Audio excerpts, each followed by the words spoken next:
Hello everyone. Now we are going to study the topic known as pollination.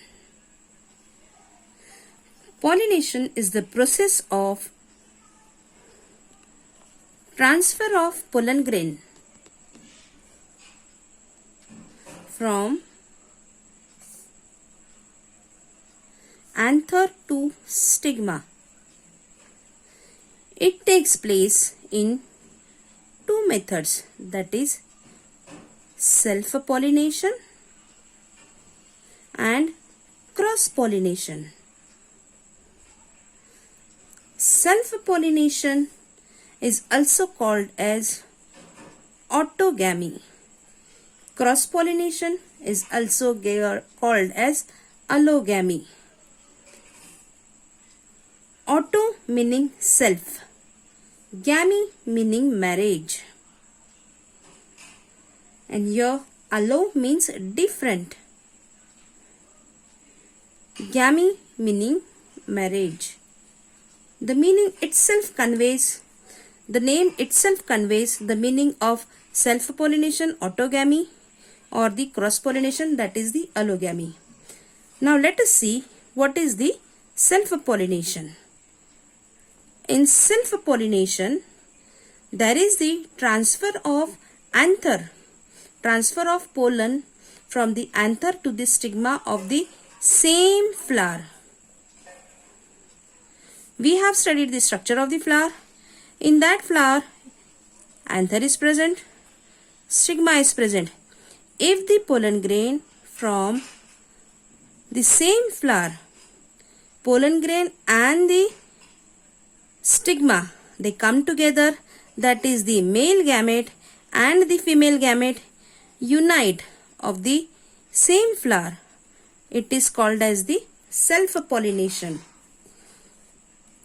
In self-pollination, you can say if it is the same flower, it is autogamy.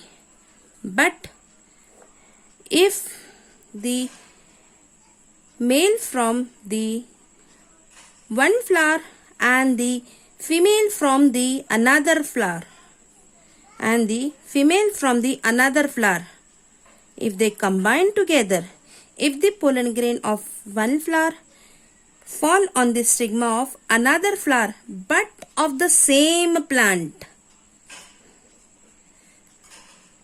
in such condition it is named as geitonogamy. Geitino meaning neighbor, gamy meaning marriage. So in this way, in self-pollination we have seen two types, autogamy and geitonogamy. Autogamy, the pollen from the same flower and the stigma from the same flower combined together. In case of geitonogamy, the pollen from one flower fall on the stigma of another flower but of the same plant. It is called as geitonogamy. There are some advantages of self-pollination.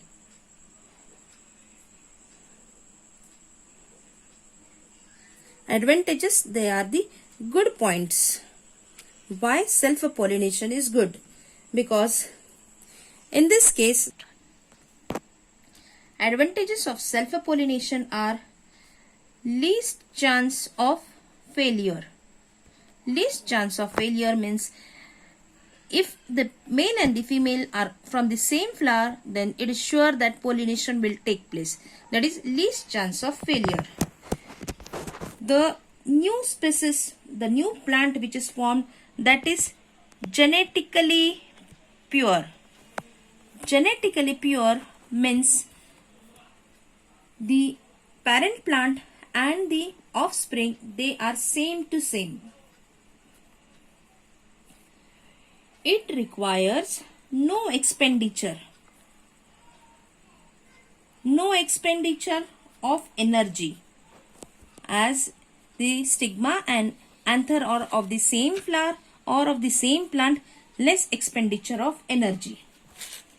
But there are some disadvantages also.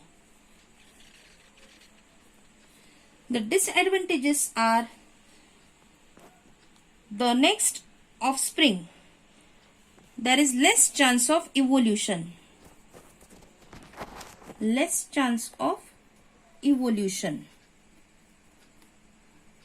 Along with it, no new desired characters can be obtained.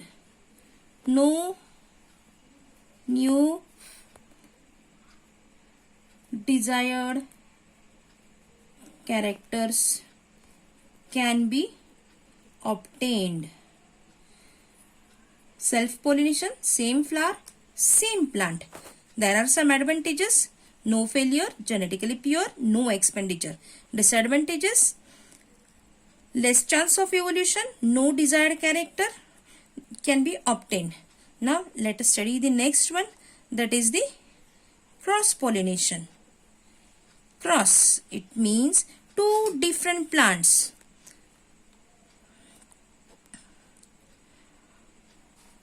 Flower from two different plants combined together. The anther from one flower falls on the stigma of another flower.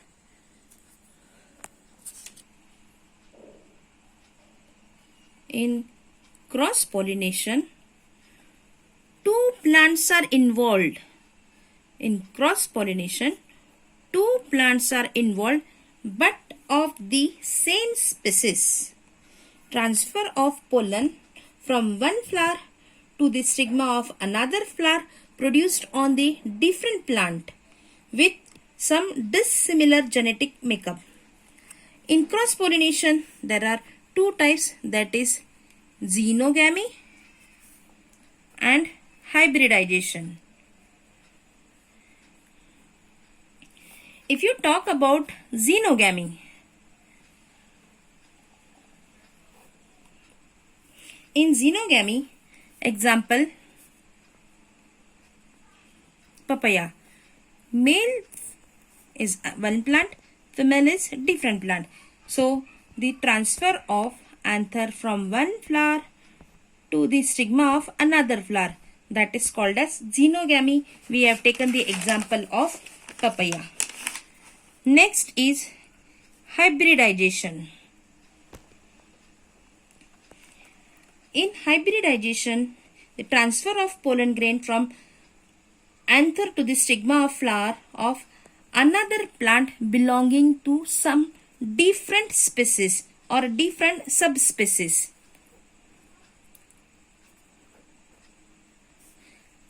Transfer of pollen from anther to stigma of some different species, different subspecies. It is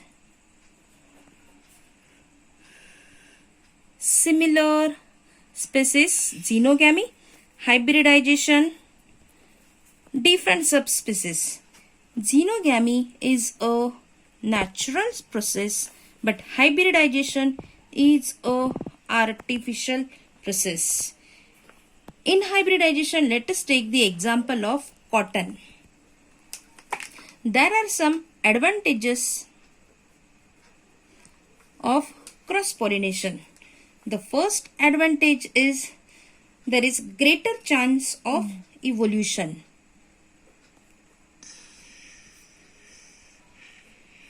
Greater chance for evolution. The next plant which is formed, that is healthier. The new plant which is formed, it is called as offspring. Offspring is healthier. Offspring show better vigor. Your new desired characters can be obtained. New desired varieties can be obtained. But like self-pollination, cross-pollination also has some disadvantages. Disadvantages of cross-pollination are, first thing, it has to depend on some external agencies. It depends on external agencies, and there is lot of wastage of pollen grains. Wastage of pollen grains. It is not a sure method, as the pollen grains go from one plant to the another. Most of the pollen grains are wasted. Many times no plant can be obtained. It requires expenditure of energy. It requires expenditure of energy. Expenditure of energy, that is, the flower has to be in bright color, or it has nectar, or it has fragrance. In all these, the energy of the plant is wasted, and it is a purity is not maintained. Purity is not maintained. That is, the parent plant and the offspring may not be similar. So we have discussed cross-pollination. It contains xenogamy and hybridization. There are some advantages and some disadvantages of cross-pollination. Further topic will be taken in the next lesson.